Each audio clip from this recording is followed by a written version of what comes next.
Olá pessoal, eu me chamo Isa Maria e sejam muito bem-vindos a mais um episódio de Papo Jaleco Videocast. Olá pessoal, eu sou o professor Edson Teixeira, sejam muito bem-vindos a mais um episódio do nosso videocast Papo Jaleco.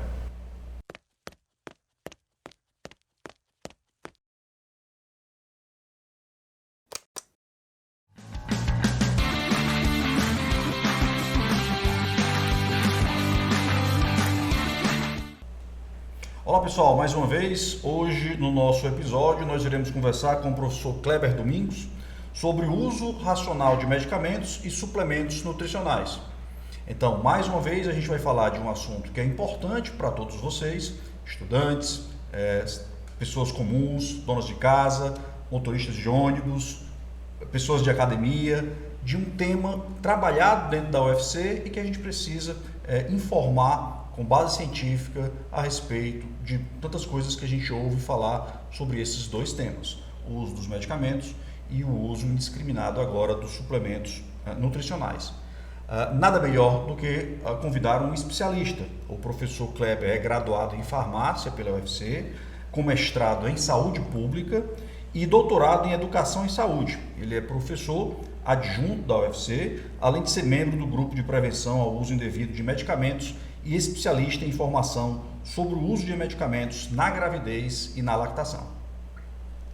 Então, professor, seja muito bem-vindo ao nosso podcast, né? Eu gostaria de agradecer em nome de todo mundo ensina o seu aceite de participar de mais um episódio do nosso trabalho aqui.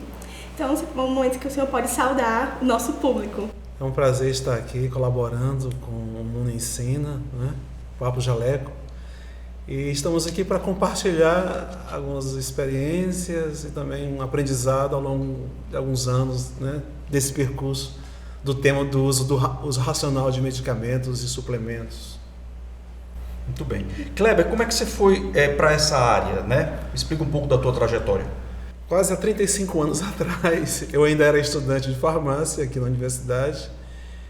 Em 1991, eu conheci o GEPUIN, um grupo de prevenção ao uso indevido de medicamentos, e uma colega, também estudante, me convidou a me aproximar do grupo. E foi uma relação que deu certo, né? E no grupo eu já tinha uma certa inclinação com esses aspectos da toxicologia e da toxicidade de medicamentos, e isso me deu possibilidade desse percurso me aproximar uma aproximação dessa área de informação sobre medicamentos. Kleber, quando a gente vai às farmácias, e as pessoas que estão nos escutando e nos vendo agora sabem bem disso, nós somos, entre aspas, ultra informados a respeito das maravilhas que as medicações podem nos trazer. Então, você vai com a sua receita, ou mesmo sem a receita, muitas vezes você é induzido a comprar medicamentos que você não precisa, algumas vezes indo por caixa você tem prateleiras extremamente coloridas e que induzem você a achar que precisam daquele medicamento. Então, nós reconhecemos hoje que a automedicação é um problema que já levou a complicações muito sérias, né? Essa ideia de ter a farmacinha em casa que tem a sua aplicação muitas vezes leva a um consumo de drogas que, ao invés de proteger, causam muito mal. Como hoje você enxerga essa questão da automedicação e quais os efeitos dela na saúde das pessoas? Pois é, professor, essa é uma temática complexa, um tema complexo, não é um tema simples, porque por muitos anos a automedicação ela foi considerada um vilão. Não estou dizendo aqui que ela não seja uma prática que pode levar a riscos, mas é interessante que os estudos realizados ao longo dos últimos anos demonstrou o seguinte: primeiro, que a automedicação é um fenômeno social antigo, não é uma prática nova. O homem usa, aplica sobre si mesmo produtos terapêuticos há centenas de anos. O medicamento ele é uma tecnologia da modernidade. Ele vai aparecer no século XVIII, o medicamento como um artefato, como mercadoria. É importante dizer isso, o medicamento é uma mercadoria também. Além de ser também um artefato, uma tecnologia que promove a saúde e bem-estar da população, dos indivíduos, ele também é vestido de um valor econômico. Isso é importante dizer por quê? Porque a informação que está vinculada ao medicamento tem como objetivo fazer com que esse artefato seja empregado de forma adequada. Porque aquele que produz medicamentos, no caso a indústria farmacêutica, hoje em grande parte é ela que produz medicamentos, ela não tem interesse que o seu produto cause problemas. Ela não tem interesse que aquilo que dá lucro a ela cause problemas à população que vai empregá-lo. Ela não tem esse interesse. Por isso que é importante que haja uma informação. Qual o desafio? É verificar se a informação disponibilizada sobre o medicamento, aquela informação, ela é verdadeira, ela é verídica. Porque existem informações que são atreladas a medicamento que têm como interesse primeiro não o bom emprego do medicamento, mas tem como interesse primeiro a sua comercialização. Então a questão da automedicação, eu falava logo no começo de que ela foi considerada um vilão e hoje nós olhamos para a automedicação com outras lentes, porque quem se automedica é quem tem condições de comprar medicamentos. Essa é uma coisa importante. E, segundo aspecto, as pessoas que usam medicamentos têm uma escolaridade boa. Não são pessoas analfabetas, não são pessoas ignorantes. São pessoas que conhecem o medicamento. Poderia uma provocação assim, médicos se automedicam? Sim. Eles conhecem medicamentos e se automedicam. E por que a automedicação para um médico não é um problema e para algumas outras pessoas seria um problema? Então essas questões são complexas, não são fáceis de serem abordadas, mas a princípio o que é que nós recomendamos, nós profissionais de saúde, as instituições de saúde, recomendo que medicamentos, porque é próprio do medicamento, e agora eu vou falar sobre o fármaco, a substância ativa do medicamento, é próprio do fármaco promover o bem-estar, mas também é intrínseco ao fármaco causar danos. É da natureza do fármaco. Ele cura, mas também pode matar. E aí é importante que haja uma habilidade para fazer o emprego adequado, correto, medido do fármaco, no caso do medicamento. Por isso nós recomendamos que as pessoas não se automediquem, porque o medicamento, o fármaco, vai reagir de forma singular. Cada corpo, cada organismo vivo reage de uma forma diferente a essa exposição. Daí a necessidade que o médico, que é o profissional que tenha a legalidade, a legitimidade, a autoridade para prescrevê-lo, o faça de acordo com as características do indivíduo. Então, grosso modo, assim, nós recomendamos que as pessoas não se automediquem.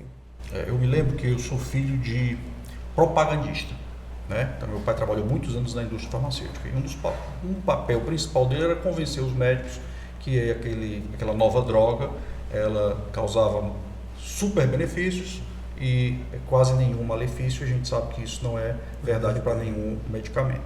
Mas assim, em relação à automedicação, há algum caso específico que a gente possa citar para o nosso público que cause mal? Por exemplo, nós vivemos na pandemia a automedicação política, vamos dizer assim, né?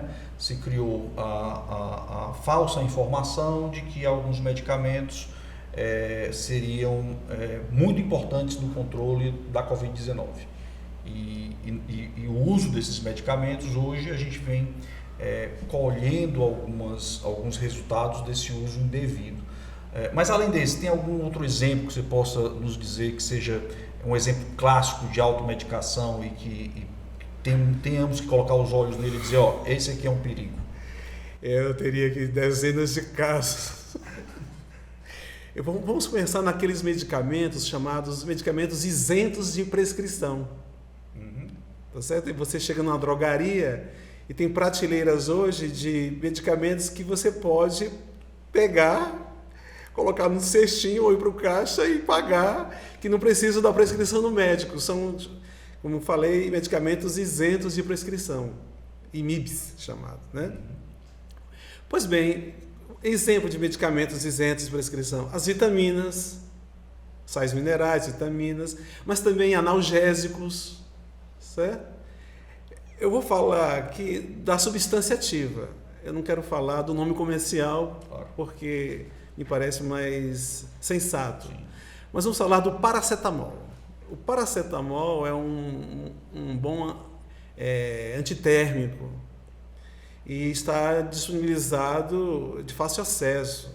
Então, o que acontece com o paracetamol? O paracetamol, ele tem como, se for usado em doses que não são convenientes, acima daquelas que são recomendadas, no limite máximo, ele pode causar problemas no fígado.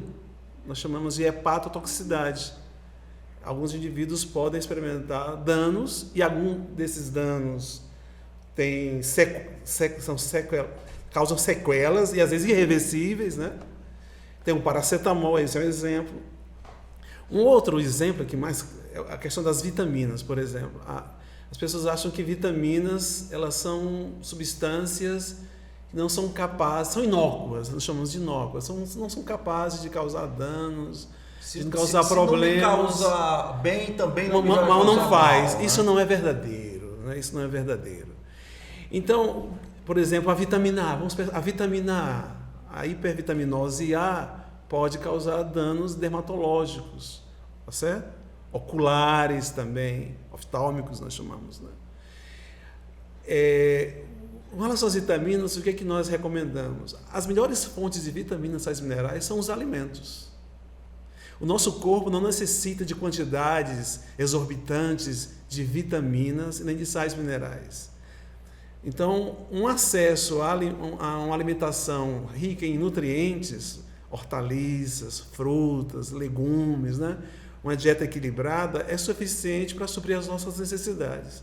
Quando os indivíduos são levados por motivos midiáticos, comerciais, né, a consumirem vitaminas sem necessidade, podem dar sobrecarga ao fígado, ao rim, tá certo? E depois terem problemas e pensarem, não, isso não é por causa de vitaminas, as vitaminas não causam problemas, então isso não é verdadeiro. Em relação à Covid, por exemplo, um medicamento que deve ser prescrito pelo médico e que é muito utilizado na automedicação é o uso de corticoides, por exemplo, tá certo? Os corticoides, se você olhar a bula de um corticoide, é de apavorar. Tá certo?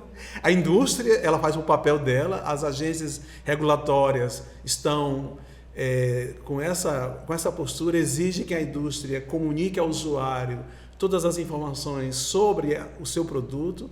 Se nós olharmos as reações adversas, as contraindicações dos corticoides, nós teríamos muita atenção em ingerir corticoides, né? E não é incomum que alguns profissionais, por exemplo, prescrevam corticoides para infecções virais, bacterianas, para alguns sintomas que podem ser manejados por outras vias que não medicamentosas. Essa exposição a corticoides de forma desnecessária pode causar problemas ao corpo, ao organismo vivo, né? São exemplos, alguns exemplos. O nosso laboratório de pesquisa trabalha com a descoberta de novos agentes antimicrobianos, né? Porque os mais antigos vão lembrar que há poucas décadas atrás você poderia, como se diz aqui no Ceará, comprar antibiótico na bodega, né? Não havia a necessidade de prescrição médica, havia uma distribuição absolutamente descontrolada, vendido em praticamente todo tipo de comércio, fracionado, ou seja, completamente contra qualquer orientação, e isso gerou um índice maior de resistência bacteriana. Na Covid foi a mesma coisa. passamos a utilizar antibióticos contra uma situação de uma infecção viral e, obviamente, isso também contribuiu, já existem estudos mostrando isso. Mas antes de passar aqui a pergunta da Isa, eu queria que você falasse um pouco a respeito de um problema atual da saúde pública e que há uma questão de automedicação também, que é a questão dos transtornos mentais, né, e a gravidade que envolve isso, apesar da necessidade da prescrição por um psiquiatra. Pois é, esse é um tema também delicado, o uso de psicotrópicos. Voltando à questão da automedicação, a gente faz um gancho aí. Não é incomum que as pessoas que fazem uso de psicotrópicos, uso crônico de psicotrópicos, carreguem consigo o seu medicamento. Né? Não é incomum que no meio de trabalho e até mesmo em outros ambientes as pessoas carreguem consigo o seu psicotrópico, ansiolítico ou então mesmo antidepressivo, né? E ofereçam medicamentos aos seus amigos, seus Passam conhecidos. A prescrever. Olha, isso faz muito bem. Começa a oferecer medicamento como se fosse um bombom, sabe? É assim, olha, eu tenho, você não está sentindo bem, não? Eu tenho aqui comigo algo que vai te ajudar, né? Então, é como se o medicamento fosse um produto inócuo que eu posso compartilhar. Pronto, eu posso compartilhar o medicamento com o meu amigo, já que também ele está sofrendo da tristeza, de um mal-estar, tá certo? Então, isso é um problema. Isso é um problema, porque isso acontece, sobretudo, em meio familiar. Não é incomum que dentro de uma família, quando se tem alguém que faz uso justificado de um fármaco dessa natureza, que alguns parentes, o filho, às vezes o cônjuge, também se aproprie do mesmo medicamento e começa a fazer uso também, não é? Ora, esses medicamentos, eles, para serem utilizados, eles devem ser utilizados por um tempo determinado e sob monitoramento do prescritor. E a condição do paciente, ela é singular, é dele. Não pode ser transposta, projetada, não pode migrar, né? Deslocar-se e alojar-se num outro sujeito, numa outra vida. São medicamentos que podem causar dependência física ou psíquica, tá certo? Isso é importante. E trazer também, e se expor também a efeitos adversos, efeitos colaterais e adversos. Então é um problema isso daí. E abre também porta para outras questões. Existem temas delicados, como, por exemplo, tentativas de suicídio, tá certo? Com o uso de psicotrópicos que estão ali disponibilizados em casa. Ou seja, rotas de fuga para o enfrentamento de questões que podem ser feitas por outras vias que não medicamentosas, tá certo?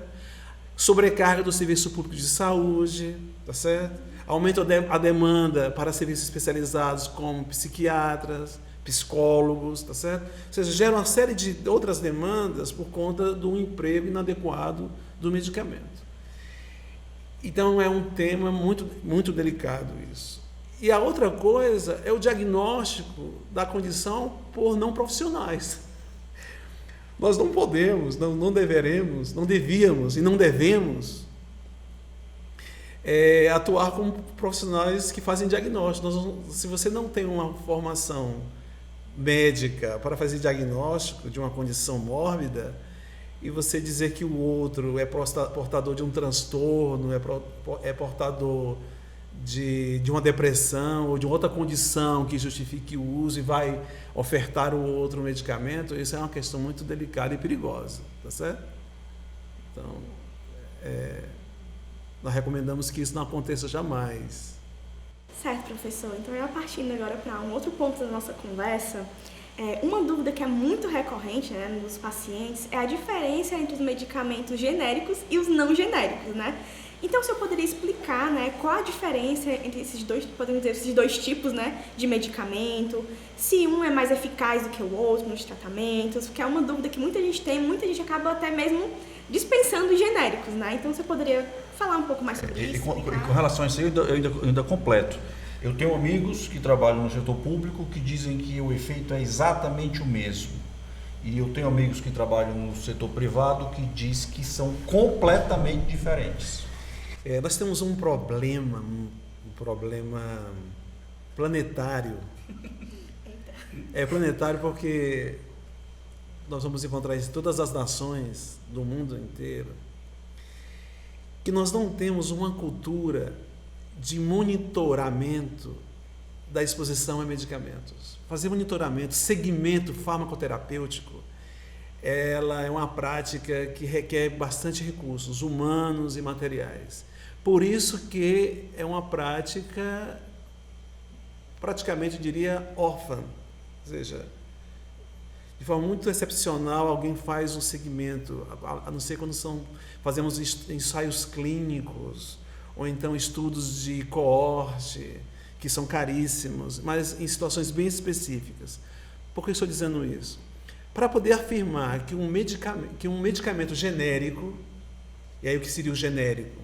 A princípio, um medicamento genérico é aquela especialidade farmacêutica que substitui, tá certo? Perfeitamente aquela especialidade considerada primeira. Quando um laboratório lança um fármaco no mercado, ele lança com um nome comercial. Nós chamamos de especialidade farmacêutica. Ele tem um nome comercial. Por exemplo, vou dar um exemplo aqui de um nome de uma especialidade farmacêutica chamada Viagra. É um nome comercial. Dentro do Viagra nós temos uma droga, sildenafil, tá certo? Essa é a molécula. Então, Viagra é um nome comercial. Quando a Pfizer lançou o Viagra, ela conseguiu, junto às agências, organismos reguladores, que aquela especialidade dela, Viagra, certo? Não tivesse no mercado nenhuma outra droga, nenhuma outra especialidade com a mesma droga. Ou seja, a patente pertence à Pfizer, tá certo? Então isso durou um certo tempo, durante 5, 7, às vezes durava até muito mais, anos. Quando se expira esse período, um outro laboratório pode então lançar a molécula com outro nome comercial. Ora, o que é o genérico? É quando uma especialidade é lançada, mas sem nome comercial, que vai estampado na embalagem é o nome da molécula. Isso com qual propósito? O propósito é, a princípio, fazer com que a população tenha acesso à molécula, certo? Ele pague pela molécula e não pague por os valores revestidos, agregados à especialidade farmacêutica. Porém, qual é o papel da agência reguladora, no caso no Brasil, a Anvisa, que é a Agência Nacional de Vigilância Sanitária? Qual o papel dela?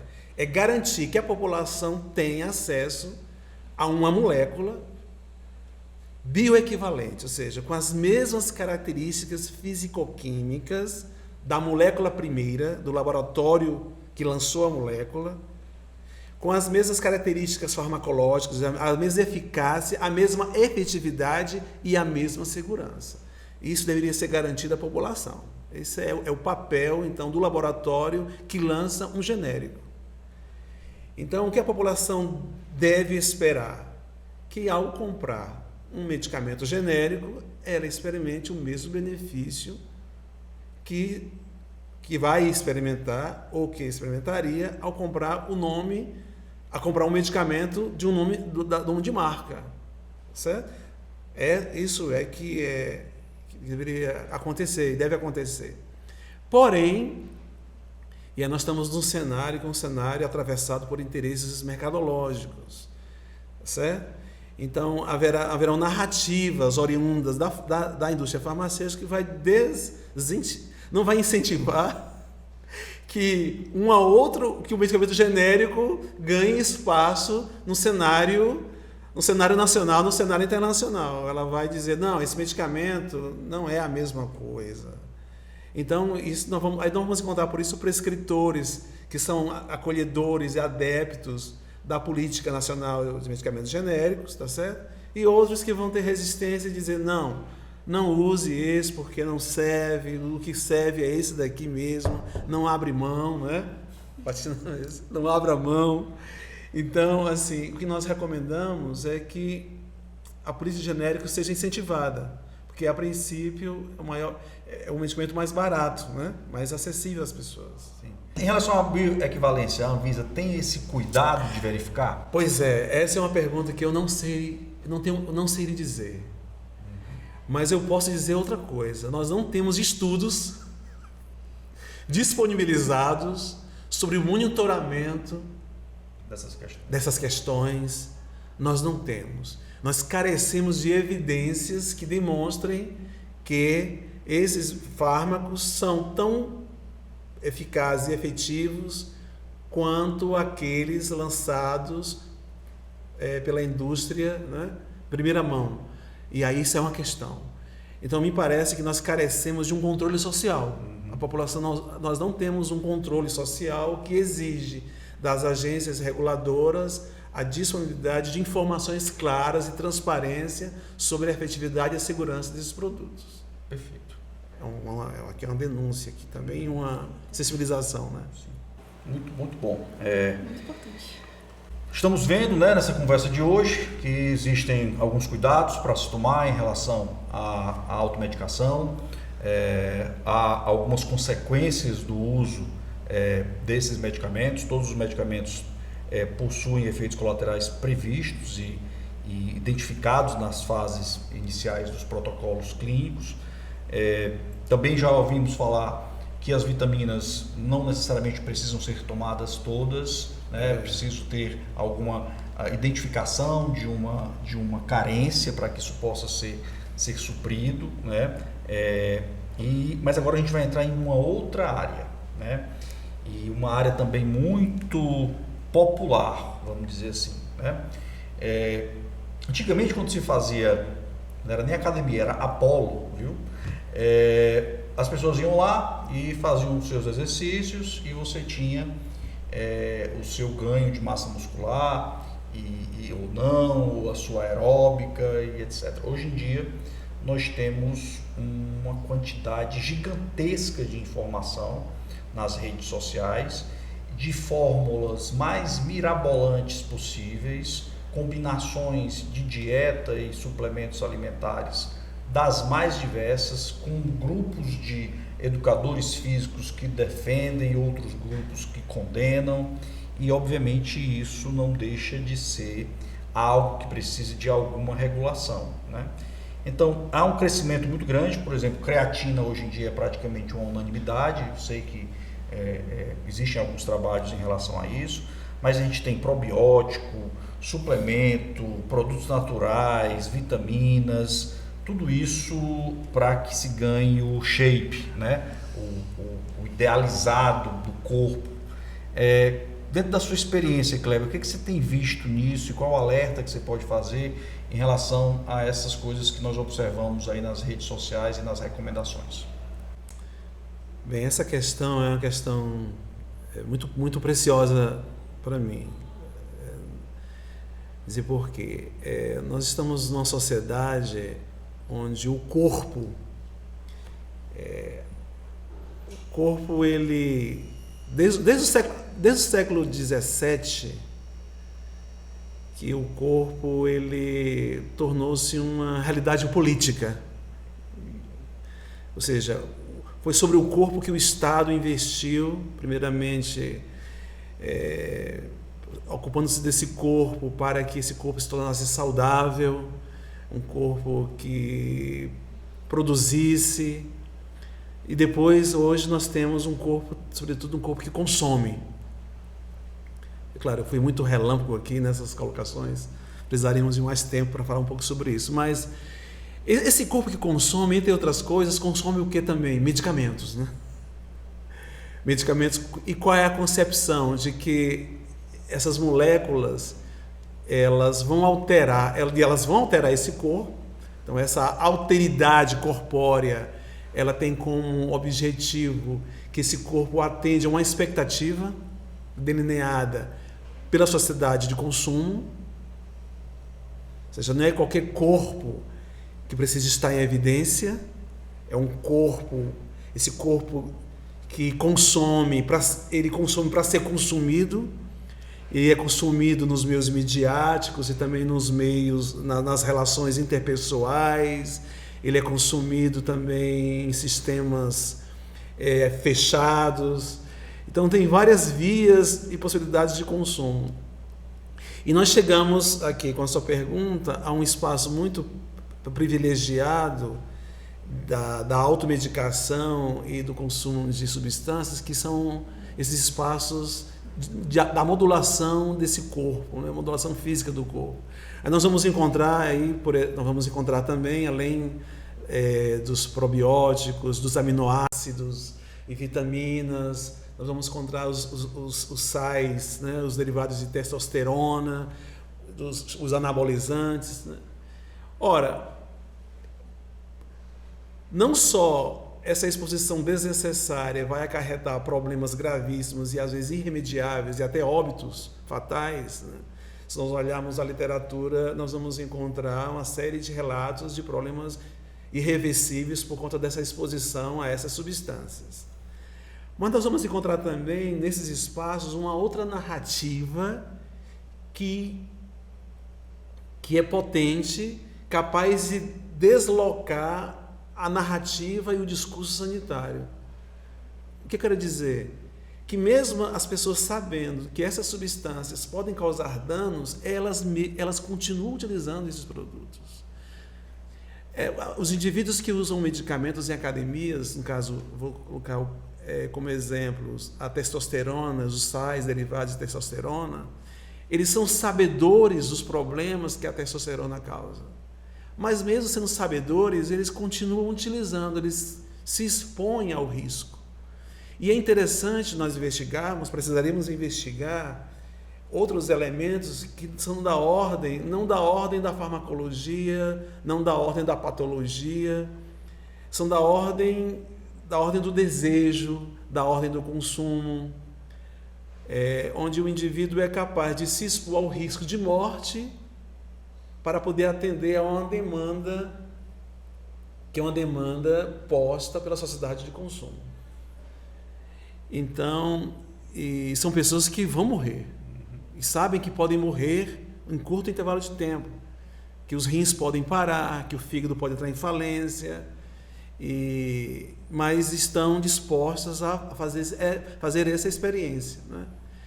Então, isso é um tema interessante, porque você está na relação entre a vida e a morte o tempo inteiro, mediada pela exposição a moléculas, e aí cabe um desafio. O que fazer? Eu sinceramente, eu faço essa pergunta. O que forças são essas? São de outra ordem, que não são da ordem da ignorância, porque essa é uma questão importante. Nós estamos numa sociedade que é uma sociedade hiperinformada. Claro, nós temos informações que não são de boa qualidade. Precisamos de pessoas que deem informações corretas e adequadas, mas também essas informações chegam nesses espaços. Mas a pergunta é, mesmo sendo esclarecidas, mesmo sendo informadas, essas pessoas continuam se expondo a essas substâncias. Então, e aí nós caímos num campo que é o campo da moral. Tá certo? E trabalhamos com duas vertentes, a vertente da vontade e a vertente do desejo. Do desejo, eu não vou entrar nessa discussão, porque eu não tenho competência nenhuma para discutir a questão do desejo, eu não sou da psicanálise, não me atreveria a isso, né? Mas eu ficaria com a questão da vontade, ou seja, o que move, que forças são essas que deslocam os indivíduos a se exporem a substâncias que podem matá-los. E não somente os esteroides, mas também poderíamos falar aqui dos opioides, poderíamos falar aqui, por exemplo, dos derivados, os opiáceos, né? Essa questão, por exemplo, nós sabemos que tem pacientes terminais que às vezes têm atendimento domiciliares e às vezes sobra restos da morfina e são utilizados também por usuários de drogas. Ou seja, o medicamento é uma molécula que atravessa várias camadas e vários grupos. Esse tema da medicalização da sociedade é um tema grave, é um problema sério, E o enfrentamento, e aí vem a questão que você colocou logo no começo da pergunta, a questão do uso racional de medicamentos. O que é o uso racional? Esse termo uso racional, e quem primeiro forjou esse termo foi a própria indústria farmacêutica com o problema da morfina no século XIX. Ela nasce no século XIX. Porque a morfina, né, que é um derivado do ópio, vai gerar o quê? Vai gerar uma série de dependência física, e aí a indústria percebe isso e vai dizer, olha, é preciso que essa substância seja usada de forma racional. Ela foi a primeira a usar, esse termo nasce com a indústria farmacêutica. No século XX, a OMS vai se apropriar desse termo, vai revestir de outros valores e vai dizer que é preciso usar adequadamente essas substâncias. Por quê? Porque elas podem matar. Elas podem prejudicar. Tá certo? Nós não temos aqui no Brasil, lamentavelmente, estudos, acompanhamento como existe nos Estados Unidos e em alguns países europeus. Os medicamentos são a terceira causa de morte nos Estados Unidos. Certo? Terceira causa de morte. Vem a indústria bélica, automóveis, depois medicamentos. Medicamentos matam, causam hospitalização, oneram o sistema público de saúde. No Brasil, nós não sabemos. Por que nós não sabemos? Porque nós não registramos. Porque nós não acompanhamos. Não há registro disso. Mas é um problema silencioso. Mas acontece. Acontece. Tá certo? Então não é um problema que pode ser ignorado. Mas precisamos fazer isso que se torne mais evidente, para sensibilizar as pessoas. Então, o medicamento, assim, é um produto de saúde. É uma mercadoria, mas tem substâncias que podem salvar, mas podem também causar danos. Não é algo que você pode chegar com a mão, pegar a hora e usar a hora que quiser, não. Os efeitos podem ser irremediáveis. Eu desconfio que exista, apesar de não ter dados, porque se a gente sair daqui do campus do PC, pegar um ônibus campus do PC Unifor e sair contando a quantidade de farmácia que existe no trajeto, a gente pode imaginar a quantidade de medicamento que não é vendido nesse país, né? Aí você toca numa questão, agora você me provocou. Uma questão assim... Eu fico feliz de ser professor universitário, porque eu posso falar isso com muita tranquilidade, que a liberdade, essa é a vantagem, nós estamos numa instituição de pesquisa e de ensino, que a gente sente mais à vontade. Para que tanta drogaria em uma cidade? Que interesses são esses que estão querendo responder, atender? Nós precisamos de tantos medicamentos? Nós não precisamos. Nós precisamos de tantas drogarias? Nós não precisamos. Se elas estão proliferando, porque elas estão atendendo a interesses que não são dos pacientes, não são dos doentes. Elas estão atendendo interesses que são mercadológicos. Tá certo? Sim.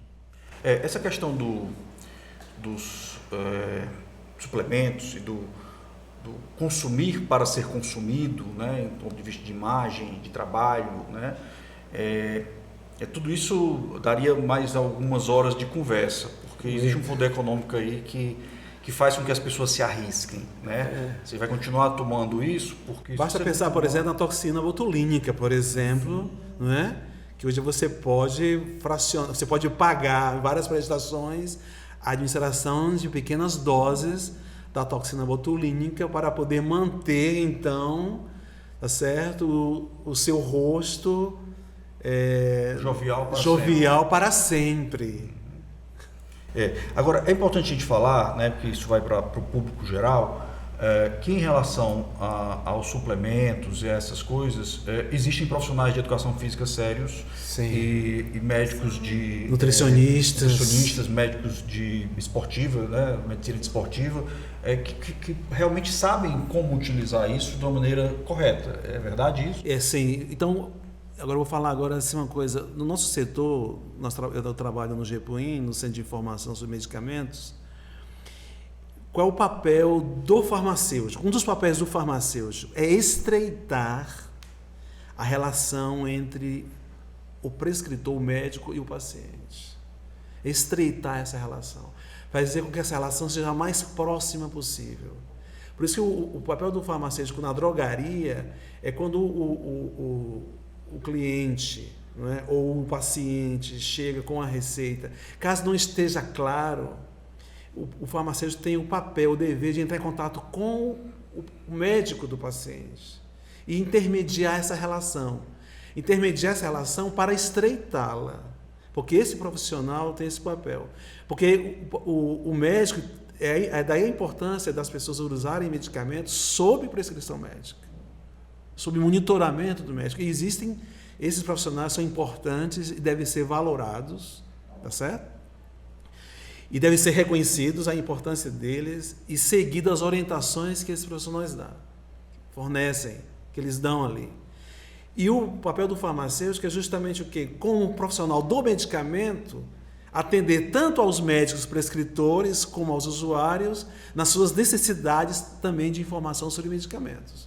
O farmacêutico é o profissional dessa molécula, do fármaco. Então, e estreitar essa relação. Estreitar, ou seja, garantir com que ela seja a mais harmônica possível. E caso ele identifique que a pessoa está usando um medicamento sem orientação médica, é ele encaminhar o usuário ao serviço de saúde. A atenção primária primeiro, tá certo? Ou, num caso de uma especialidade, indicar um profissional, para que aquele medicamento seja feito sobre prescrição e monitoramento.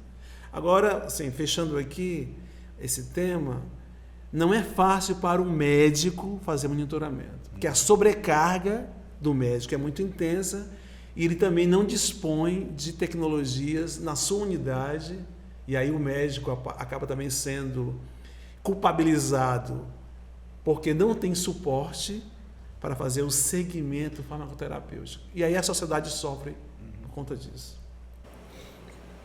Então, né, levando em consideração tudo que foi falado aqui, né, eu fui lembrando de várias outras questões ao longo da conversa, a questão de remédios para emagrecer, né, que já pegando o gancho do fitness, né, não vamos citar nomes aqui, mas as pessoas já devem imaginar o que eu estou falando. Esse tema.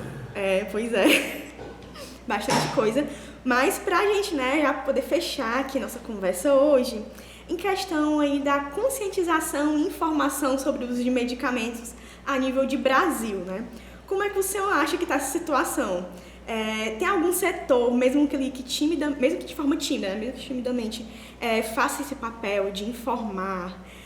Se tem algum setor dentro da universidade propriamente, né, que até o momento o senhor divulgar aqui, porque é uma informação importante, se tem esse serviço, né, de tirar dúvidas, porque muitas vezes o papel do farmacêutico seja justamente esse, como o senhor falou, de aproximar, de informar o consumidor, o usuário do medicamento e os profissionais de saúde também prestar esse auxílio, às vezes acabam não tendo esse trabalho, né? Quando a gente chega numa farmácia, até pelo grande volume de farmácias, praticamente uma em cada esquina, a gente vê não só em Fortaleza, mas enfim, nas cidades ao redor.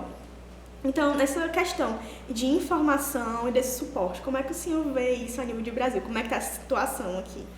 Na década de 90, nós criamos aqui na universidade, em 1994, o Centro de Informação sobre Medicamentos da UFC. Nós ainda existimos e funcionamos. Ele pode ser, o usuário, qualquer pessoa pode mandar um e-mail. O e-mail é cimufc@ufc.br, ou pode telefonar para 3366-8276, de segunda a sexta-feira, e tem uma equipe que vai atender a solicitação, dúvidas sobre medicamentos. Mas, então, na década de 90, nós criamos esse serviço. E também na mesma década se criou também um sistema brasileiro de informação sobre medicamentos, o SISMED. Isso na década de 90. O que aconteceu é que houve questões políticas, houve uma desaceleração e também uma desativação desse setor, tá certo? Lamentavelmente. Mas o que é que hoje eu teria a dizer para as pessoas? Primeiro, quando você chegar na drogaria, pergunte pelo farmacêutico. É obrigação que uma drogaria tenha um farmacêutico. E ao farmacêutico, pergunte sobre medicamentos, porque é dever dele, no mínimo, saber sobre os medicamentos. Então, ele é a fonte primária, chamamos fonte primária, de informação sobre medicamentos. Tá certo? Essa é uma coisa importante. Outra coisa importante, saiu da consulta com o médico, não saia com dúvidas. Pergunte ao médico, não tenha vergonha, não tenha medo. Pergunte ao médico que você não entendeu, que ele informou, se não ficou claro alguma coisa, como usar, como armazenar o medicamento, por quanto tempo usar, se aparecer algum efeito adverso, o que fazer, se aparecer algum mal-estar, como ele deve proceder. Isso, na consulta com o médico, ele deve sair com essas informações. Terceiro, procurar boas fontes de informação. As mídias sociais estão hiperventiladas, poluídas também, de vozes e de agentes que não dão informações atualizadas e informações verdadeiras. Então, uma boa fonte é fundamental. Claro que nem todas as pessoas podem ter na sua casa um livro de farmacoterapia e numa linguagem técnica. Então, a primeira coisa que eu digo assim, olha, vá na drogaria e procure o farmacêutico. Ele está aí? Ele deve estar. E fale com ele, se não entender. É o que eu recomendo, é isso. Muito bom, Kleber. Saber que esse profissional tem um papel importante na sociedade. Muitas vezes a gente passa batido nisso, né? Chega na farmácia correndo, compra lá o seu medicamento, sai. E normalmente eles estão identificados, né? E é sempre bom utilizar esse serviço que faz parte. Exatamente, a formação deles é para isso. Eu queria dizer outra coisa, que a gente começou a falar de antibióticos, a gente não falamos de antibióticos, mas existem registros de que nós estamos há quase uma década sem novos antimicrobianos. Isso é um problema sério. Então, resistência antimicrobiana é uma coisa grave. Então, usar antimicrobianos, você tem que usar sob indicação médica e no tempo correto, no tempo apropriado. Se você usar um antimicrobiano por um tempo que não é apropriado, você pode induzir resistência bacteriana. Em outras palavras, pode acontecer com você. Você um dia pode precisar, tá certo? De um antimicrobiano, de um antibiótico, e não funcionar com você, e você não sabe por quê. Mas porque a sua história de exposição foi tão equivocada que lhe trouxe problemas. E o pior, nós podemos também sofrer, e aí os organismos internacionais estão chamando esse alerta, esse é um tema muito importante. Imagina agora se uma bactéria super resistente sai de um hospital e entra em vias públicas na comunidade, uma infecção comunitária por um micro-organismo super resistente. Nós teremos uma catástrofe, uma tragédia. Então, recomendo usar antibióticos somente com prescrição médica. Por que eu estou dizendo isso? Mas professor, eles não são só entregues na drogaria com a receita? É para ser assim. Mas existem alguns lugares que se compra antibióticos sem receita. Eu não posso dizer que... Clandestinamente. Existe ainda. Então, isso é um problema. Não, o Imunicima é fruto de um laboratório que é o LIBS. O LIBS tem trabalhado muito essa questão da resistência, né? E para que as pessoas entendam, além dessa questão dos clandestinos, tem aquela pessoa que comprou aqueles 14 comprimidos e tomou 7. E aí fica 7 comprimidos na caixa e vai para onde? Às vezes outra pessoa toma, às vezes vai para o lixo, às vezes vai para o ambiente. Tudo isso acaba gerando resistência. Além do que, se você não usou o tempo completo, aquelas bactérias que restaram, elas não são qualquer bactéria, são bactérias treinadas para atuar resistindo a esse antimicrobiano, para ficar bem claro para o público. Exatamente. Kleber, a gente vai encerrando, agradecendo a sua disponibilidade, agradecendo a sua eloquência e na sua explicação uma linguagem para que todo mundo entenda. Isso é muito importante aqui no nosso videocast. Eu queria agora, antes de finalizar, queria abrir espaço para você falar dos seus projetos, né? Você é escritor, é editor, é professor, é divulgador, é roda de conversa. Tenta resumir aí em pelo menos uma hora, né? Não, menos. Não, menos, né? Eu sou um professor, sou um homem inquieto. No momento agora, eu sou editor de uma revista, criamos uma revista, lançamos uma revista chamada Medicinae Plantae, latim, Medicinae Plantae, e o site da revista é medicinaeplantae.org. É uma revista jovem, que se dedica a escrever sobre medicamentos, plantas medicinais, fitoterápicos, que isso é um outro mundo também. E até acho que convidar depois a professora Miriane, da Farmácias Vivas, falar sobre plantas medicinais. Acho que vale a pena, é importante isso, né? E então tem o projeto da revista, e agora também estou acolhendo um outro projeto que assim, já comecei há um ano, rodas de conversa sobre plantas medicinais aqui no Horto. Aqui no PIC nós temos o Horto de Plantas Medicinais em homenagem ao Francisco José Abreu Matos. Então, nós estamos agora em pausa, né? O ano está terminando, mas a cada 15 dias nós recebemos pessoas de vários saberes, então falamos sobre várias plantas, e essa é uma oportunidade. E agora também estamos levando essa iniciativa também para o campus do Porangabuçu, e vamos também fazer rodas de conversa no Porangabuçu, com o objetivo compartilhamento de saberes. A ideia é essa, compartilhar saberes e promover o conhecimento. Muito bom, muito obrigado mais uma vez, Kleber. Eu que agradeço. Foi uma satisfação. E a vocês, continuem a nos acompanhar no YouTube e também nas nossas redes sociais, @Projeto Imunicina e @Libs, e lá vocês vão encontrar também os links para esses videocasts e outros conteúdos. Obrigada pela companhia, pessoal, e até o próximo episódio.